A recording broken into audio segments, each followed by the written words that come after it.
യേശുവിൽ ഏറെ സ്നേഹമുള്ളവരെ, പുതിയൊരു ദിവസം നൽകി കർത്താവ് നമ്മെ അനുഗ്രഹിച്ചിരിക്കുകയാണ്. നല്ല ഈശോയ്ക്ക് നമുക്ക് നന്ദി പറയാം. ഇന്നേ ദിനം നാം ധ്യാനിക്കുന്നത്, ചിന്തിക്കുന്നത് ദൈവം നമ്മളോട് കൽപ്പിക്കുന്ന ചെറിയ കാര്യമാണെങ്കിൽ പോലും നമ്മളത് അനുസരിച്ച് കഴിഞ്ഞാൽ വലിയ അനുഗ്രഹം ഉണ്ടായിരിക്കും.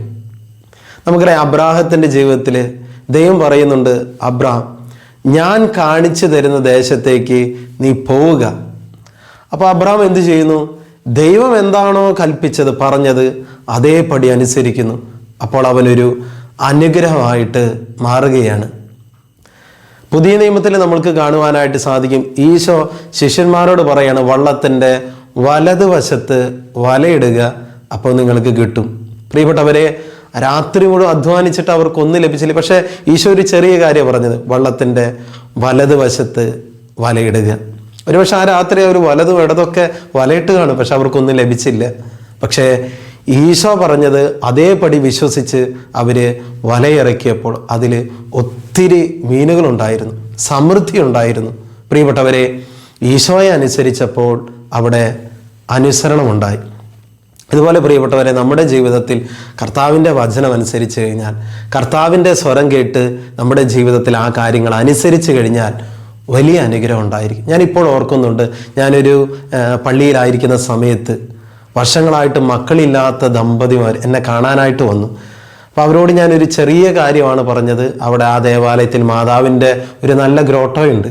അതിന് മുന്നിൽ പോയി ഈശോയോടും മാതാവോടും ഇങ്ങനെ പറയുക, നിങ്ങളുടെ ആ സങ്കടം പറയുക, എന്നിട്ട് പൊക്കോളം പറഞ്ഞു. ആദ്യം അവർക്ക് വലിയ വിഷമായി.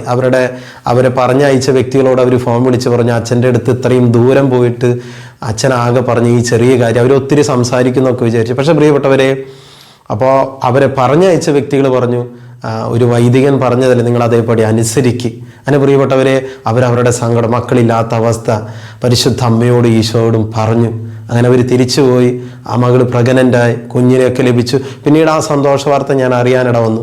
അപ്പോൾ പ്രിയപ്പെട്ടവരെ, ഒരു ചെറിയ കാര്യം, ചിലപ്പോൾ അത് വൈദികരാകും, ആത്മീയ വ്യക്തികൾ, ആത്മീയ ശുശ്രൂഷകരായിരിക്കാം, പ്രാർത്ഥിച്ച് പറയുന്നത് നമ്മൾ വിശ്വാസത്തോടെ ചെയ്തു കഴിഞ്ഞാൽ പ്രിയപ്പെട്ടവരെ, നമ്മുടെ ജീവിതത്തിലും അനുഗ്രഹം ഉണ്ടായിരിക്കും. പ്രിയപ്പെട്ടവരെ, വലിയ നോമ്പിലൂടെ നമ്മൾ കടന്നുപോയിക്കൊണ്ടിരിക്കുകയാണ്.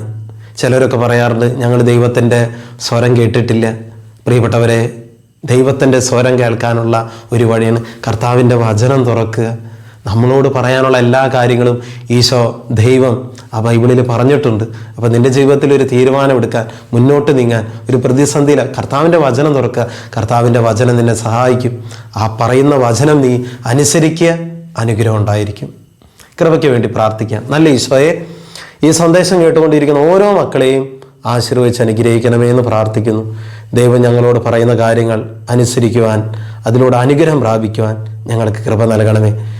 അതിനുള്ള വലിയ കൃപയ്ക്കും അനുഗ്രഹത്തിനുമായി ഇവരെ ഞാൻ ആശീർവദിച്ച് അനുഗ്രഹിക്കുന്നു, ഇപ്പോഴും എപ്പോഴും എന്നേക്കും. ആമേൻ.